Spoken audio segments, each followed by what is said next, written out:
Hello, I'm David Nelson, Professor of History at California Lutheran University. I'd like to introduce you to my upcoming lecture, Japan's Path to War, Nationalism, Great Depression, and Imperial Aspirations. On December 8, 1941, President Franklin Delano Roosevelt declared that December 7th would be a day which will live in infamy. For many in the United States, this act of war was an unexpected and unwarranted act of aggression by Imperial Japan.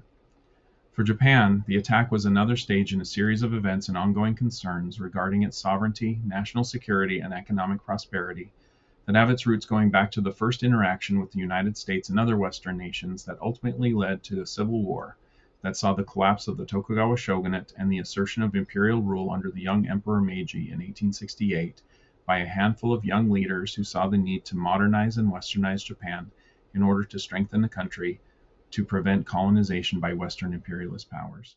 In my lectures, I will guide you through Japan's 20th century path toward conflict with the US, beginning with the Russo-Japanese War, when Japan successfully challenged one of the world's most powerful empires and gained dominance in northeastern Asia.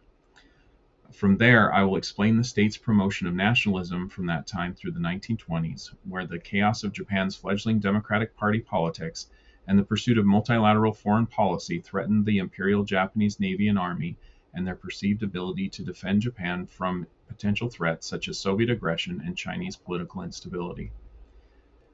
Since the Meiji period, the military had solidified their influence with the Japanese population, especially in the countryside where many of their career officers were raised. Japan's education policy focused on forging a modern Japanese nation and ensuring that Japanese subjects would be willing and able to serve in the military when conscripted. By the 1920s, Japanese officers were embedded in middle schools and high schools to provide training and instill nationalist values and to promote devoted service to the emperor. By the late 1920s, the top military leaders exploited their semi-autonomous role in the imperial government hierarchy to coerce civilian administrations to take pro-military actions, while junior officers, distrustful of politicians' loyalty to the emperor and to Japan, staged attacks on Japanese holdings in Manchuria to force Tokyo into an imperialist war with China, ultimately successful in 1932. This war, the Second Sino-Japanese War, would become part of World War II and only ended with Japan's surrender in 1945.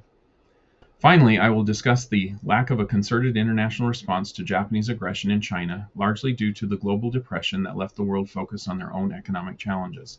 The war was a boon to Japan's economy, and the League of Nations' weak attempt to censure Japan led to their withdrawal from the League.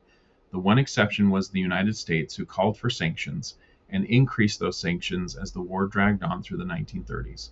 One may say that this was the final factor that culminated in Japan's decision to launch a surprise attack on the U.S. naval base at Pearl Harbor. I look forward to discussing all of this with you in greater detail. Thank you.